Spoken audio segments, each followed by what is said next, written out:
तीन सासों की एक बहू। बलविंदर की पहली बीवी को बच्चा ना होने के कारण वो दूसरी शादी करता है, लेकिन जब दूसरी शादी से भी बच्चा नहीं होता तो वो तीसरी शादी करता है, और तीसरी शादी करने के बाद भी जब उसे संतान का सुख प्राप्त नहीं होता तो वो डॉक्टर को दिखाता है। और फिर बलविंदर जी, दोष आपकी बीवियों में नहीं है, आप में है। आप में ही कुछ मेडिकल रीजंस की कमियां हैं जिनके कारण आप कभी भी किसी बच्चे के बाप नहीं बन सकते। अरे बाप रे, ये तो घोर समस्या हो गई। एक बच्चे का बाप बनने का मेरा सपना था और आज वही चूर चूर हो गया। तीन बीवियों में पहली बीवी इंद्राणी, दूसरी बीवी सुधा और तीसरी बीवी कलावती। मुझे एक माँ बनने का सौभाग्य प्राप्त करना है। मुझे भी, इसीलिए तो मैंने शादी की थी। अरे लेकिन अब किसे पता था कि हमारे पतिदेव में ही कमी होगी। अब हम क्या करें? हम एक बच्चे को गोद लेते हैं। तीनों एक बेटे को गोद लेते हैं जिसका नाम प्रमोद रखा जाता है। 20 साल बाद अब तीनों भी बूढ़ी हो चुकी होती हैं। बलविंदर भी बूढ़ा हो चुका था। प्रमोद एक अच्छी नौकरी करता है। उसकी शादी की उम्र हो चुकी थी, इसलिए तीनों माएं प्रमोद की शादी पाखी नाम के एक लड़की से करा देते हैं। शादी के बाद बहू पाखी की पहली रसोई की रस्म की बारी आती है। मेरी प्रिय तीन सासू माओ, आज मेरी पहली रसोई है। बताइए क्या बनाऊं? क्या पसंद है आप तीनों को? बहू तू ना कढ़ाई पनीर, सूजी का हलवा और पुदीने की चटनी बना दे। अरे नहीं नहीं, ये क्या पसंद है? अरे पाखी बहू, तू छोले भटूरे, सरसों दा साग और मक्के दी रोटी बना और पंजाबी लस्सी भी बना दे। ओफो, सच में मेरी सौतन हो, खाने के मामले में तुम्हारा टेस्ट और चॉइस दोनों भी बकवास है। बहू, नॉर्मल सिंपल सात्विक भोजन बना दो और हलवा पूड़ी खीर का भोग चढ़ा दो भगवान को मंदिर में। अरे कैसे तुम दोनों अपनी मनमानी कर रही हो? मैं तुम दोनों से पहले आई थी बलविंदर जी के जीवन में, और तुम दोनों से उम्र में भी मैं बड़ी हूँ। इसका मतलब मैं पाखी बहू की बड़ी सास हुई? नहीं, उम्र बस एक अंक होती है। मैंने सबसे ज्यादा देखभाल की है प्रमोद की, इसलिए मैं एक सास होने का ज्यादा हक रखती हूँ।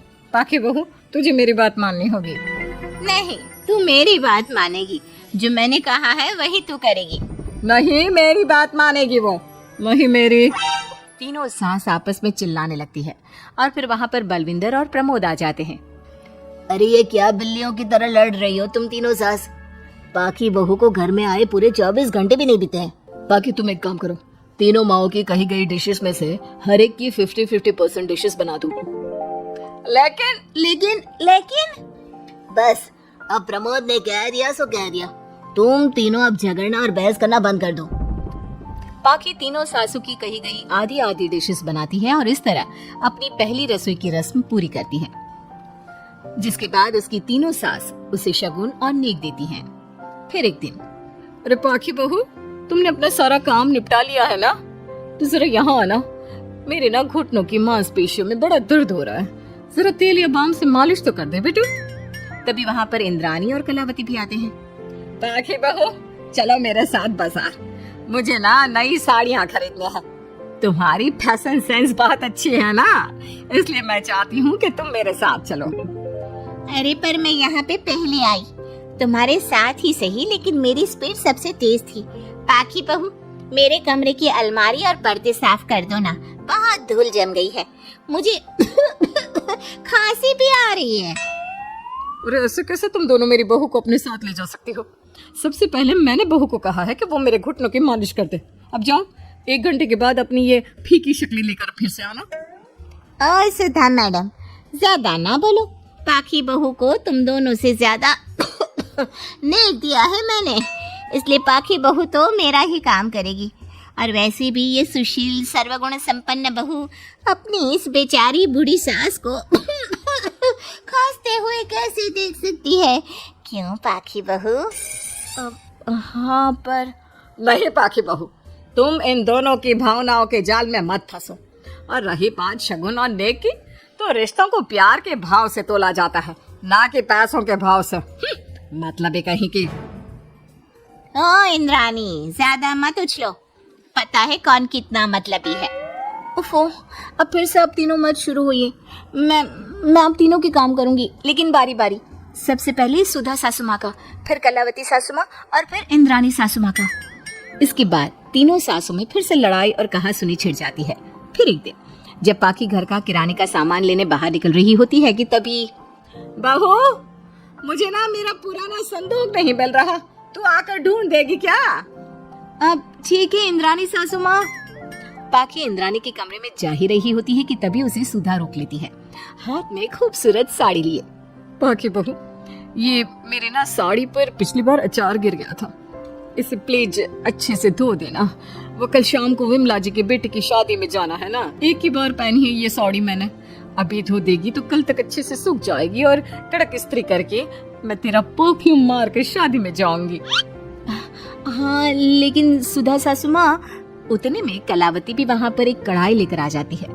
पाखी बहू, ये मैंने कल रात को मेहंदी भिगोई थी लोहे की कढ़ाई में, मेरे बालों में लगा देना बिटिया, तू तो मेरी प्यारी बहू है ना? इंद्राणी वहाँ आ जाती है और तीनों सास फिर से एक दूसरे को गुस्सेल आंखों से देखती है और फिर से आपस में लड़ना शुरू कर देती हैं। तुम अपने आप को समझती क्या हो? खरीद लिया है क्या मेरी बहू का? ये मेरी बहू है। तुम मेरी पड़ोसन है क्या? ये मेरी भी बहू है और मेरा भी इस पर उतना ही हक है जितना कि तुम्हारा। तुमने खरीद नहीं लिया है ना, तो ये मेरी है, सिर्फ मेरी इकलौती बहू मेरी पाखी, मेरा ही काम करेगी। क्यों पाखी? नहीं नहीं, ये मेरा काम करेगी। पहले मैंने आवाज लगाई थी। तुम दोनों तो ऐसी बहू पाने के लायक भी नहीं हो। हट जाओ तुम दोनों और खुले मैदान में जाकर एक दूसरे से लड़ो और नोचो एक दूसरे को।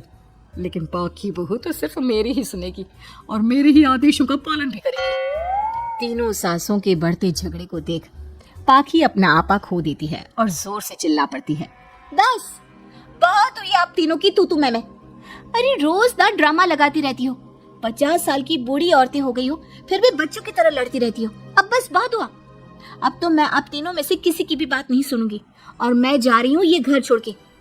अब मुझ में और सहन शक्ति नहीं बची, मैं चली। अब लड़ो झगड़ो, एक दूसरे को मारो पीटो नोचो, जो करना है करो। पाखी अपना सूटकेस लेकर घर से बाहर निकलने लगती है। तभी तीनों सास बेहद घबरा जाती हैं और भावुक होकर पाखी से विनती करने लगती है, पाखी बहू, बहू हमें छोड़कर मत जाओ ऐसे। अरे हम तुम्हारे बिना मर जाएंगे। इतने कम समय में ही तुम हम सबकी जीने की वजह बन चुकी हो। माफ कर दो हमें बेटा। हाँ पाखी बहू, हम आइंदा से कभी नहीं लड़ेंगे और हंसी खुशी मिलकर बात करते रहेंगे, वादा करते हैं। हाँ बहू, लेकिन तू मत जा प्लीज, ये घर तेरे बिना सुना सुना हो जाएगा। हम तीनों सासों की एक ही तो बहू है, लेकिन हम अपनी एक बहू को बेटी की तरह प्यार देंगे, उसके साथ सहेलियों की तरह रहेंगे। लड़ाई झगड़ा सब कुछ छोड़ देंगे बेटा, लेकिन तू छोड़ के मत जा।